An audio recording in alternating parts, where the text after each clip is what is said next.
karame twaje nyagasani kuko duhamagara kuri buri munsi kugira ngo duhure nawe. Turakwinginze ngo duhindure uko ushaka maze twibera abawe. Ku izina ry'Imana Data na Mwana na Roho Mutagatifu, amen. Amahoro bana b'Imana, Kristo aradukunda kandi ashaka ko natwe twakomeza gukundana tukaguma mu rukundo rwe. Aha tugeze ni kuri wa murongo wacu buri munsi. Niba ushaka kudukurikira buri munsi, jya kuri YouTube wandike mu ijambo buri munsi. Buri munsi duhure n'Imana. Ufungure buri munsi. Ufungure buri munsi, ufungurira abandi buri munsi. Nuko rero nuhagera ntukajye wibagirwa kwiyandikisha, subscribe ndetse n'utundi tumenyetso wakora nk'umuntu nyine ukunda buri munsi. Bityo Yesu abane natwe kandi akomeze guturinda buri munsi ku neza n'urukundo bye. Rero ahangaha tugeze nyine ni kuri buri munsi tugiye kwakira ikiganiro cyitwa kunyaga Imana. Hari imigani myinshi bakunze guca bashaka kwerekana uburyo ushobora guhereza umuntu ikintu nk'impano, yarangiza kugifata maze kugicigatira, ubwo agahita afata n'ikindi utigeze umuha nacyo akakikubira. Nuko akakihereza kubera ubwo bubasha nyine aba yumva afite yujujwe imyuka. Ubwo bagira bati ariko ni hamwe na hamwe kubaza utwo duce, nuko bakagira bati wowe baraguha nkombo warangiza ukihana binja. Nkombo ni akarwa kari mu Rwanda, naho binja ni akarwa kari hakurya ya Nkombo muri Kongo. Hano ndi mugani baca ngo baguhaye Nyamasheke urangije wihana Shara. Shara nayo byegeranye na Nyamasheke hafi aho ngaho. Kubahazi murahareba neza. N'izindi mvugo nyinshi zerekana ko hari igihe bakwize bakaguha ikintu kimwe nawe ukiha ikindi. Izi mvugo kimwe n'izindi nyinshi nizijye gutwinjiza muri iki kiganiro cy'uyu munsi kiryoshye cyane cyitwa kunyaga Imana. Aho tuza kubona uburyo Imana idukunda ku buryo buhebuje, igaha buri wese ikimukwiye, ikamugenera ikimukwiye. Ariko birababaje, hari aho bigera sinyurwe, hari aho bigera nkabindashima ingrat, nuko ngafata n'ibitari ibyanjye, ibitari bingenewe nkaba nanyaga Imana, yibagiza ko ari ibyanjye Imana yampaye. Ngo se namwe babyeyi mutekereze, uhaye umwana 8 noneho umwana akanyura inyuma ngo kubera ko utarapfa wenda nawe hari ako wasigaranye ukabeka gusindagiza uko iminsi y'icumi, wajya kubyuka embo mata ukabona wa mwana nako yagafashe kakandi wari warasigaje. Ngo se wagize ngo iyo bisisenguye neza si nkaho uyu mwana abwiye wa mubyeyi we ati papa mama mubyeyi urantindiye gira vuba upfe umbise nisanzure, nirinze kuvuga gira vuba tugushyingure upfe maze nanjye mbeho. Ibyo byose ninitse kubivuga, ariko iki ni ikimenyetso simusiga cyo gusaba kwihutisha urupfu rw'umubyeyi. Bishatse kutwibutsa ko hari igihe unyaga kibwira ko ari icyaha gusa ukoze cyo kunyaga, nyamara ishushoje neza haba harimo no kwica, kwifuriza n'urupfu, gutumiza urupfu ngo ruze rutware vuba ugiye kunyaga hatatagumya gusakuriza. Mbere yuko twinjira muri iki kiganiro, nifuriza buri wese ko cyaza kumuryohera ikiganiro cyo kunyaga Imana. Reka tubanze dukore uyu mwitozo maze dusubize nyine nk'abari muri iri shuri. Umunsi umwe ikibindi n'ibuye byahuriye mu kirere, nuko ngo ikibindi gishotora ibuye kirarihambarira nka kurya nyine abantu bahura mu nzira bari kwigendera. Nuko nyine ikibindi gishotora ibuye aho mu kirere. Ikibazo kikagira kiti aho nibigwa hasi byombi kumva biri kurwanira mu kirere niki kizasandara, ari ibuye ari ikibindi? Ibaze nanjye nibaze. Uko niko abantu mwe twemeza gushotora Imana tukaba twayikora mu jisho, nirinze kuvuga mu nkovu kuko tuba twarayikomerekeje nyine. Ese wo kwibaza uti ninde uzahangirikira, ninde uzahahombera, ari Imana ari umuntu? Komeza wibaze, nanjye ndacyari kwibaza ko umuntu ari ikiremwa créature, Imana nayo ikaba umuremyi créateur. Ubundi usibye kwigerezaho kwiyemera, ibumba ritinyuka rite guhangara umubumbyi? Yaba namenyaga ko ngiye nk'umuntu ufite intangiriro nk'ikiremwa nyine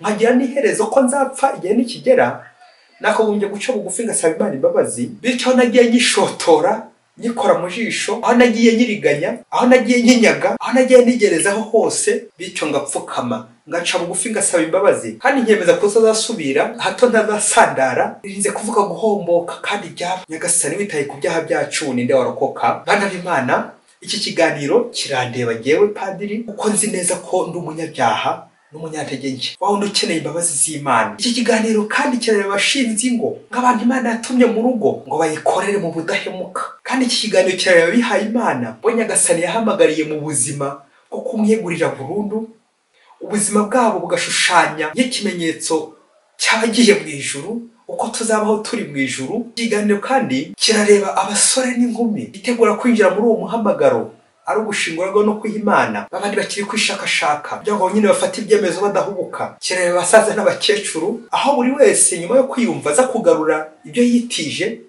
nirinze kuvuga ibyo yanyaze Imana. Ikiganiro kandi kikareba abana bari gukura, hato batazitiranya ibyabo ndetse n'iby'abandi. Bana b'Imana rero, wumva iki kiganiro gitamureba atari muri ibi byiciro, n'abasohotse ngaha kuri buri munsi, ubona aze kugaruka nidusoza. Twebwe tugiye guhinjira duhure n'Imana, uwo ngo nyine aze kugaruka twebwe twabonye Imana. Ko se wajya ugasiga Imana? Wasiga Imana ugasanga nde? Keretse niba ushaka kuba inkunguzi, ariko ntibikabe simbikwifurije. Guma hamwe, guma ahangaha tuganire, twumve icyo Imana yaduteguriye, maze tugikurikize. Nyagasani dutabare. Dore imirongo 5 migari tujye kugenderaho.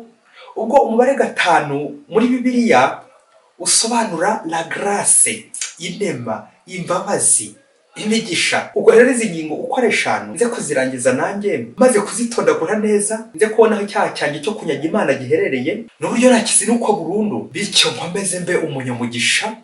Béni de Dieu. Kurwanya Imana ababyeyi. Ingingo ya mbere yitwa agatama k'umukene. Ingingo ya kabiri isezerano. Naho ingingo ya gatatu icyaha cya sakirirego. Ingingo ya kane isano iri hagati y'ubusambanyi ndetse n'ubwicanyi. Ingingo ya nyuma ya gatanu iraza kuba imbabazi, impuhwe z'Imana. Reka rero duhere ku ngingo ya mbere, agatama k'umukene. Aho muri iki kiganiro tujya kumurikirwa n'ijambo ry'Imana dusanga mu gitabo cya 2 cya Samweli, umutwe wa 12 umurongo wa 1 kugeza kwa 14. Dutege amatwi y'ijambo ry'Imana. Uhoraho yohereza Natani kwa Dawidi, aramusanga maze aramubwira ati, habayeho abantu babiri mu mujyi, umwe ari umukungu undi ari umukene. Umukungu akagira intama n'ibimasa bitabarika, umukene nta kantu namba yari afite uretse agatama yari yaraguze konyine. Yarakagaburiraga maze gakurira iwe kumwe n'abana be, kakarya ku buryo yaryagaho, kakanywera ku nkongoro ye, kandi kakaryama mu gituza cye. Kari kamubereye rwose nk'umukobwa we. Umukungu rero aza kugenderwa n'umushyitsi, ntiyatekereza gufata mu ntama ze no mu bimasa bye ngo azimanire uwo mugenzi waje iwe, ahubwo afata kagatama ka wa mukene, nuko azimanira umushyitsi we. Dawudi arakarira bikabije uwo muntu, abwira Natani ati, ndahiye Uhoraho nyir'ubuzima, umuntu wakoze ibyo akwiye urupfu, kandi akagatama akazakishyura inshuro enye, kubera ko yatinyutse gukora ibintu nk'ibyo kandi akaba atagize impuhwe. Nuko Natani abwira Dawudi ati, uwo muntu ni wowe. None Uhoraho Imana ya Isiraheli avuze atya, ninjye wakwisigiye amavuta ngo umwami wa Isiraheli, kandi nkurokora ikiganza cya Sawuli. Naguhaye inzu ya shobuja, ishyira amaboko yawe abagore bashobuja. Naguhaye kandi inzu ya Isiraheli n'iya Yuda.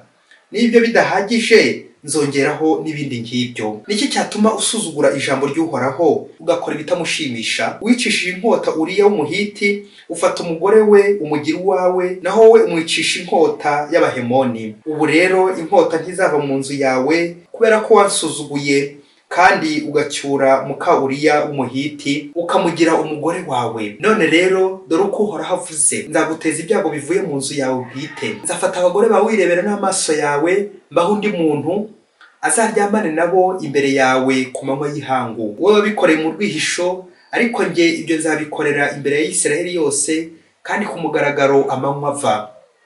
Dawudi abwira Natani ati, ni koko nacumuye kuri Uhoraho. Natani abwira Dawudi ati, Uhoraho yaguhanaguyeho icyaha cyawe, ntabwo uri bupfe, ariko kubera ko muri ibyo watutse Uhoraho, umuhungu wabyaye we azapfa. Iryo ni ijambo ry'Imana. Twese tumaze gutega amatwi iryo somo.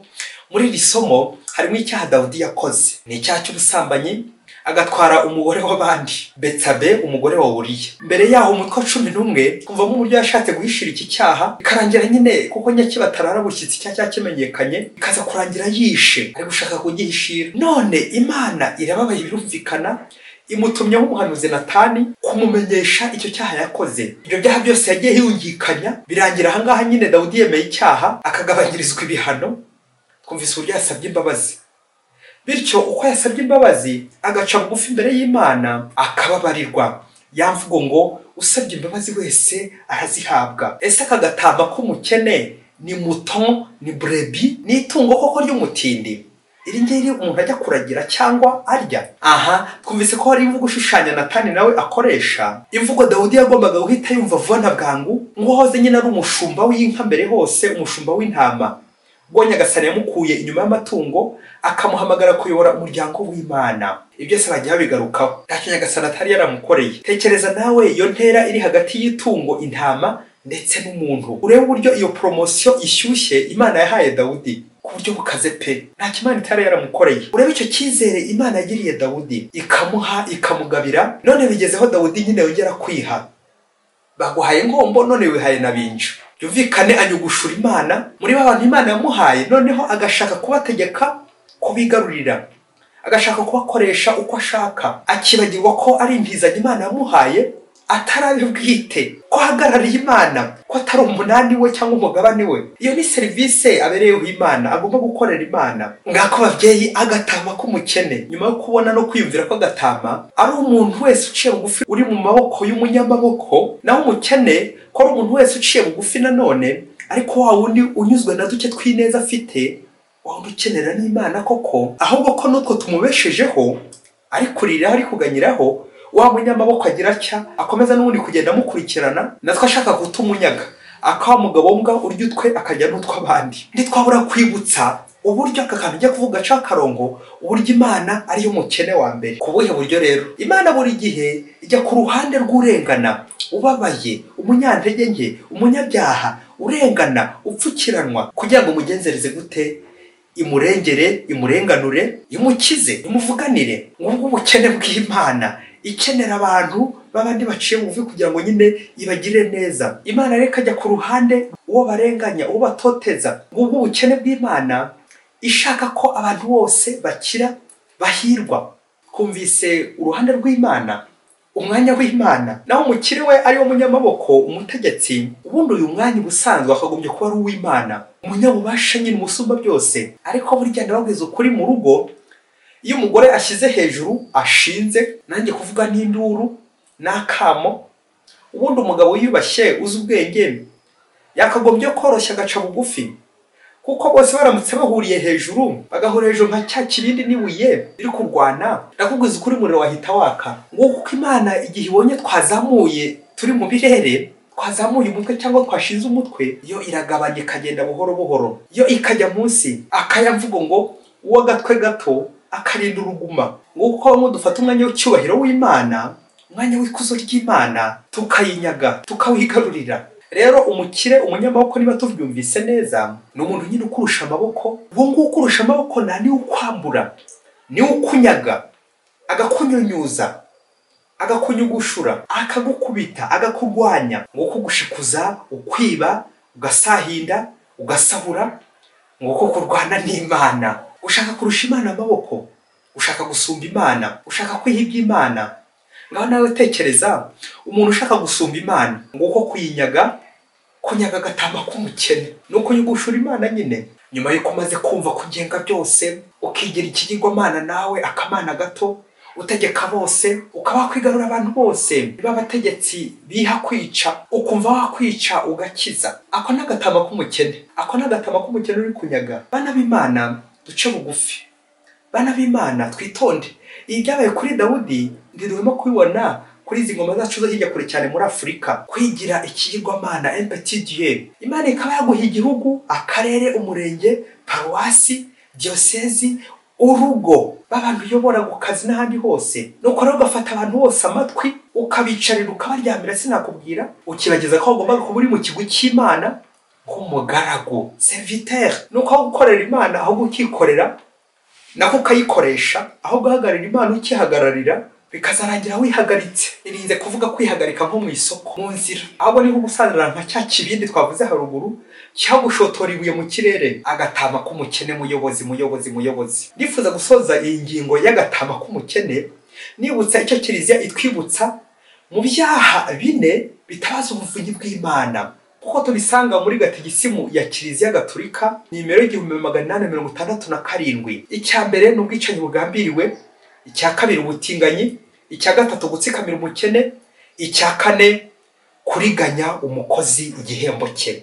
Aha muyobozi, ibaza icyiciro uherereyemo ahangaha, ibaze icyaha ujya ukora muri ibi ngibi. Agatama k'umukene babyeyi, namwe muriyumvira uburyo ijuru rishavura igihe ndiganyishe, igihe nyugusha umunyantege nke, igihe nkandamiza abandi, igihe nyaga, igihe ndwana, igihe namena amaraso y'inzirakarengane. Rero mu gihe ndi gutunga Dawudi urutoki rumwe, menye ko izindi 3 nanjye ziri kunjomba, maze nongere ndebe n'ikebuke niba ntaho nambuye Imana. Kwambura ntabwo ari gusa kwambura imyenda, kandi nabyo byaba ariko niba Imana ntaho yambikije nkaba narayiririye mu mibare, ngiye kubira nkarenga ku isezerano twagiranye n'Imana. Kagatama k'umukene kampamagarira kongera kuvugurura isezerano ryanjye n'Imana. Ingingo ya 2, isezerano, alliance, biva ku nshinga y'Ikilatini ligare, bikavuga ngo liye, bikavuga kuboha, kuzirika, guhambira. Ahangaha turaza kubibukiranya ubwoko bubiri bw'imihamagaro Nyagasani anyuzamo umwe n'undi ngo azabageze hehe ku muhamagaro rusange, appel à la sainteté, umuhamagaro w'ubutagatifu,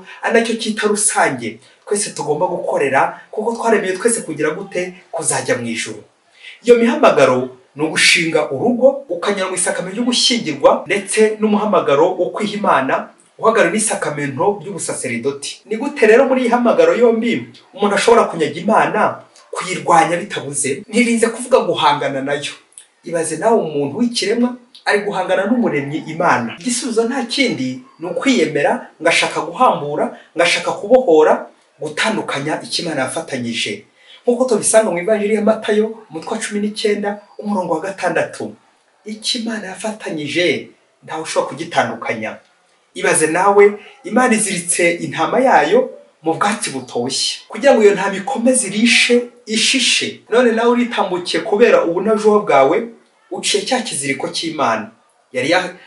Uciye cya kiziriko cy'Imana, ya hene ya ntama igiye kugira gute, igiye kona. Irangije kona wari no kwirebera, ubonye ihaze, nonye no gupfa gasoni ngo yizirike, aho gutumije inshuti yayo yitwa Mucoma ngo muganire autour d'un verre. Nirinze kuvuga mu ikabare, aho nyine ugiye kumara iyo ntama y'Imana, ukaba rero uranayibaze nguko kubura ihene n'ibiziriko. Ibaze nawe uri Imana, urahindukiye, wari uragiye intama yawe hafi aho ngaho, wajya kubona ukabona iri kwidegembya mu gifu cy'aho muyobozi w'umutegetsi, kubera ko hari byari gutegeka hafi aho ngaho. Kuri iyo foto yo ntama iri gutembera mu gifu cy'uwo mutegetsi, wabyakira ute uri Imana? Mbega agahinda. Agatama k'umukene nk'ababyeyi. Abihaye Imana muri rusange basezerana ibintu 3: ubukene, ubumanzi cyangwa ubusugi, ndetse no kumvira, la pauvreté, la chasteté et l'obéissance. Iyo migenzo rero ko ari 3 niyo bazirika kuri Kristo, baba barajyanye isezerano na Kristo ryo kumukorera batareba inyuma ubuzima bwabo bwose. Uwo mugozi rero ubahambira na Kristo, ngo nibwo buryo nyine Imana yateganyije kugira ngo ikoreshe nyine ibihambireho bungu bumwe, mariage avec Dieu. Bityo irinde umuntu kujya yona kona, c'est comme garde-fou, yoye gusahinda. Noneho muvandimwe, widumbukije ute, wiyahuye ute, wihakuzitura uwo mugozi. Imana yajya kubona ikabona aho wihaye Imana uri kwidegenge mu gituza cya Dawudi, umunyamaboko, wa munyamaboko washikuje uhoraho. Ibaze nawe akagahinda cy'Imana. Agatama k'umukene babyeyi, bya byaha bine bitabaza ubuvunyi bw'Imana, urabyibuka? Reka muri aka kanya maze basubiriremo isezerano ry'abashakanye, wumva ukuntu bamwe tujya dukina mu bikomeye tukanyaga Imana niba tuba tutabizi. Ibaze nanjye nibaze. Isezerano ry'abashakanye, sacrement du mariage, abahanye isakamento yo gushyingirwa basezerana imbere y'Imana na Kiliziya ko bazabana ubuzima bwabo bwose akaramata, haba mu mahoro no mu makuba, haba mu bihe byiza cyangwa no mu bihe bibi, ko urupfu rwonyine nirwo rubatandukanya. Amen. Kugeza gupfa. Ako kantu mu gace uturongo 3 kandi tw'umutuku, ngo urupfu rwonyine nirwo rubatandukanya. Reka tunyarukire gato mu Bugereki.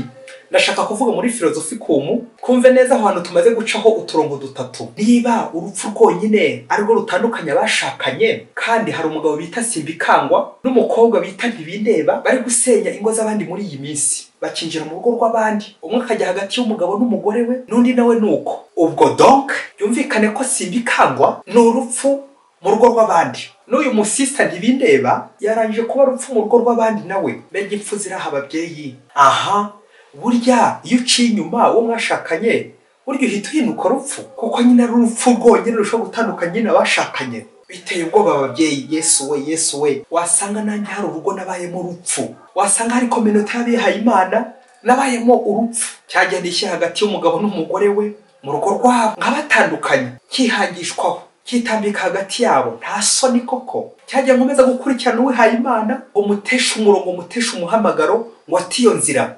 Ça c'est la déviation. Cya deviation kibabaza Imana ku buryo bukomeye. Aho nyenzirikana ko iki cyane gitabaza ubuvunyi bw'Imana, urwego rw'ubutinganyi n'ibindi byaha byinshi bibi. Burya iyo naciye mu isezerano mpita mpinduka urupfu, la mort vraiment. Burya igihe naciye mu twashakanye, uziko ntari nzi ko mba rupfu. Aya masezerano ko numva hambaye, uziko niba ari uko bimeze naba narasezeranye ntari kumva neza ikintu bita isezerano. Ubu akaba aribwo ndi kumva isezerano icyo ari cyo, icyo rimbwira. Nyagasani wangiza urupfu gute ko binteye ubwoba, nkurikije uburyo nakunyugushuye, ngakurwanya, ngakunyaga, hitambika mu mugambi wawe, aca mu isezerano ryawe. Ese guca mu isezerano bihuriye na sakirirego? Ingingo ya 3, icyaha cya sakirirego. Ese sakirirego ni iki?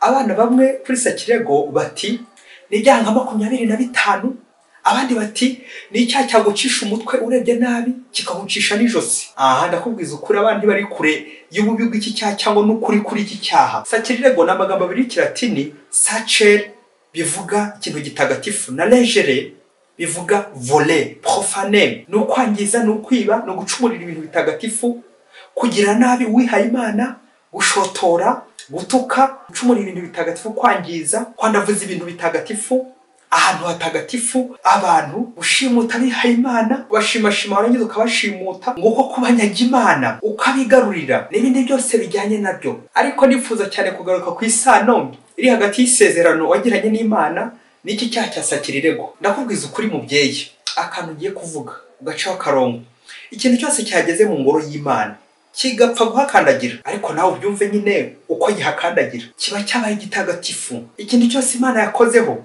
kiba cyabaye gitagatifu nyine. Ikimana yahumekeyemo hacura iki ku muntu, umuntu Imana yakozeho, umuntu wasizwe n'Imana.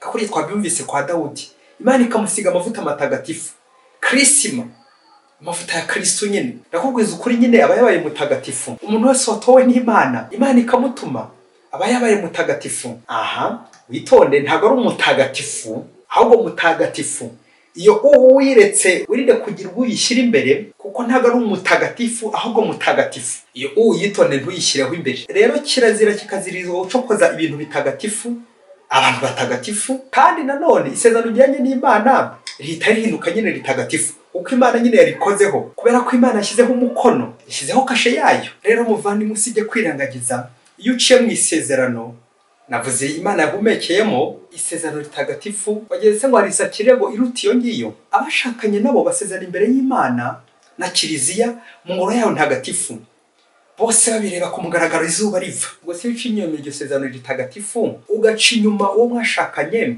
kandi abantu benshi bajya babikinisha. Rero nagira ngo tukohereze, tuvuge ko wari witije umugore w'abandi, ngo wari witije umugabo w'abandi, umusore w'abandi, umukobwa w'abandi, nkaho uzamugarura se, uzamugarura se utaramwangije, utaramwanduje, utaramwandavuje. Ubwo gutyo cyifuza gukwepa imisoro ya sakirirego, ngo se déplacer ce n'est pas voler.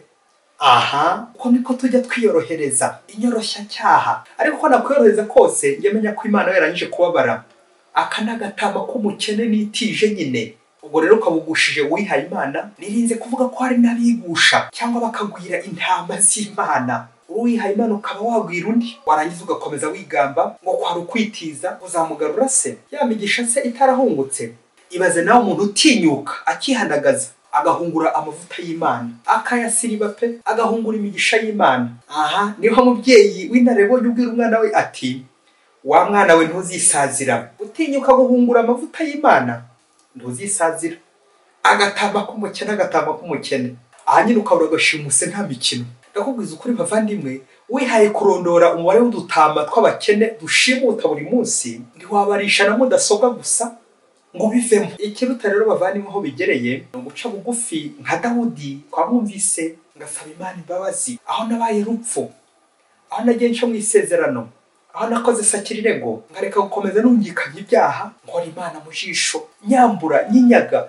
Kwambura Imana ababyeyi. Ingingo ya 4, gusambana no kwica bihurira he?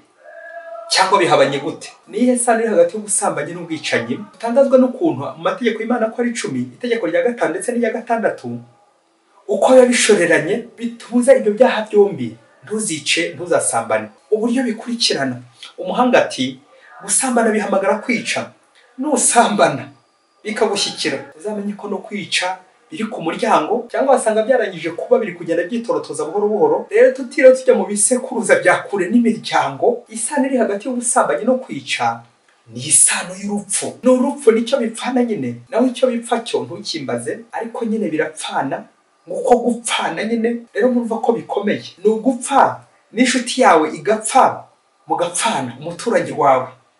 Ibyo byaha byombi biraturanye. Gusambana no kwica bipfana nyine gupfa. Ngira ngo inkuru ya Dawudi twumvise muri iri somo yatumurikira mu kumva neza isano y'urupfu iri hagati y'ubusambanyi n'ubwicanyi. Uburyo bwose yafashe agatama k'umukene agatwara Betsabe muka Uriya, bikarangira yishe Uriya, agasiribanganya ibimenyetso. Ngaka kavuyo desordre cy'ibyo byaha byombi bihamagara ibindi byinshi: kubeshya, kurimanganya n'ibindi byinshi, ubuhemu. Ese umukobwa we ntibirakubaho ukajya gusura nk'umusore nyine kuri rendezvous, ubundi akakugusha mu mutego nyine mugakubagana, nirinze kuvuga ko agutera inda y'imisaraba nka 10, yajya kujya gutya imaze kugaragara kubwira ngo akagusaba ko yikuramo, ngo ntawe uzabimenya. Uzi ko urangiza kwica urwo ruhinja nawe ugasigarana ibikomere ryaguye, ugasigara uvira imbere. Wese wagize ngo hari urupfu rurenze ubwo ngurwo, ahubwo si ubwo ngurwo, si mu rwego rwo kwiyahura. Kandi ngo uwiyishe, uwiyahuye ntaririrwa. Nguko bavandimwe kuvira imbere, ukaba wapfa ku mubiri ndetse no kuri roho, ukica undi ariko ntawe uri gupfa. Tuzajya tubona hari ubwo abantu bamwe bakuramo inda, abandi bakica bagenzi babo, bakibwira ko bahemukira upfuye ngo baramwishe. Nyamara ndakubwiza ukuri, ntiwakwica umuntu ngo nawe usigare uri muzima.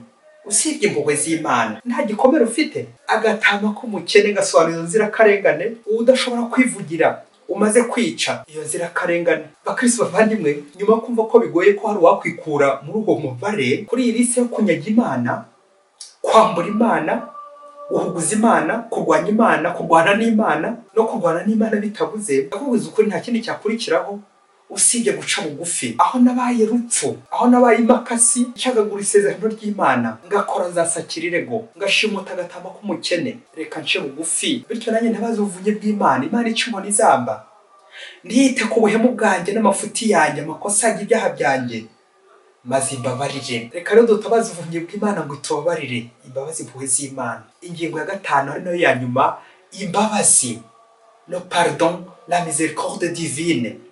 Gatigisimu kize Gatolika nimero 1846 ivuga ngo cyaha n'imbabazi, le péché et la miséricorde birashoreranye biri hamwe. Niko ko abakristo bavandimwe, icyaha mbere na mbere ntabwo gihamagara igihano, la punition, no, ahubwo gihamagara impuhwe z'Imana, la miséricorde divine.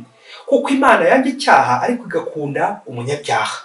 Imbabazi z'Imana nizita ku mubare w'ibyaha tuba twarakoze, inshuro warenze ku isezerano, inshuro wishe, inshuro wasambanye, inshuro waciye inyuma wo mwashakanye ngo ntiyabimenye, inshuro wakoze sakirirego, inshuro wanyeze agatama k'umukene. Ahubwo Imana ishimishwa n'umunyabyaha wicuza akareka icyaha, kuko Imana itagira calculatrice cyangwa ikayaregistre ryandikamo ayo makosa yose, ahubwo bikeneye ko ngaruka kugira ngo imbabarire. None Yezu nanjye ndaje ngo mbabarire unkize. Ngo umunsi umwe ubwo hari hirya kure cyane muri Afurika nyine, ngo umugabo n'umugore bari babanye neza, bashinze urugo, barashyingiwe nyine gikristo birumvikana, bafite n'umwana umwe. Ngo uyu mugabo rero wo muri urugo, ngo umunsi umwe kwa kundi nyakibatarara bushyitsi, waza gucudikana n'uwihaye Imana. Ubwo bucuti babyeyi nuko ari ku ruhande rw'umuryango w'umugabo bagahora bijujuta, anako ku ruhande rw'abihaye Imana umuryango wabo bari kwijujutira umugenzi wabo uburyo bacudikanye n'uwo mugabo. Bagahora bijujuta bibaza ahubwo bucuti buzabageza. Ashaka kwirukana uwo wihaye Imana ngo amese kamwe kume, bakabura aho bahera, kubera ko nta n'ibimenyetso bifatika bari bafite. Barabuze uburyo bamufatana igihanga. Birumvikana umugore ndetse na birumvikana umwana n'umugore ba wa mugabo nabo bagahora bivovota, ariko bakihangana bagashirira imbere, kuko byari bigoye kubuza se ngo areke mu mikurano n'uwo wihaye Imana. Murumva ko impande zose zari zihangayitse, ngo murumva ko amasezerano yabo bombi ku mpande zombi ari mu bihaye Imana no gushinga urugo, ari gutabaza ubuvunyi bw'Imana, ari gushaka kurinda imuka.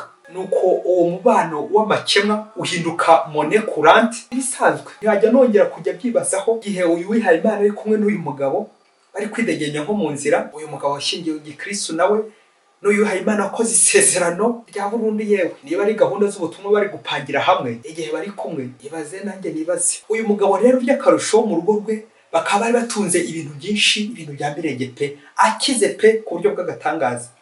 Yari afite rero n'imodoka ikaze cyane yo mu rwego rwa vewiti, ariko igihe kikagera akajya abona umukungu yari afite uri kugenda busubira inyuma nk'isabune, ibintu bye bigahomba, inganda ze zigahomba, ariko ibyo byose ntiyabyitaho, akomeza nyine kubireka birebera bihomba. Umunsi umwe rero uyu mugabo yari yapanze gusohokana n'uyu wihaye Imana bakajya gutembera, ubanza hari nko kuri Saint Valentin. Saint Valentin yagowe babyeyi, tujya tuyibeshyera tugakoraho ibidakorwa, no gukundana se, rwa rukundo babyeyi rwampangushye rwa Eros, tugahumanya uyu munsi. Iyi ni sakirirego. Nuko uyu mugabo aryamye nijoro buri buke ajya gutembera nawe wihaye Imana, aza kurota inzozi ngiye kuvugira ngaha munyihanganire. Nuko aza kurota umugore we yasohokanye n'undi mugabo, basohokeye ku mucanga, barangiza kogana n'uwo mugabo ubwo ari kurota, bagahita baryamanira aho ngaho ku karubanda. Wa mugabo we abyirebera n'amaso, ngo nuko uwo mugabo wari wasohokanye n'umugore we akamushinyagura, akamuvugiraho ati nubwo wamukoye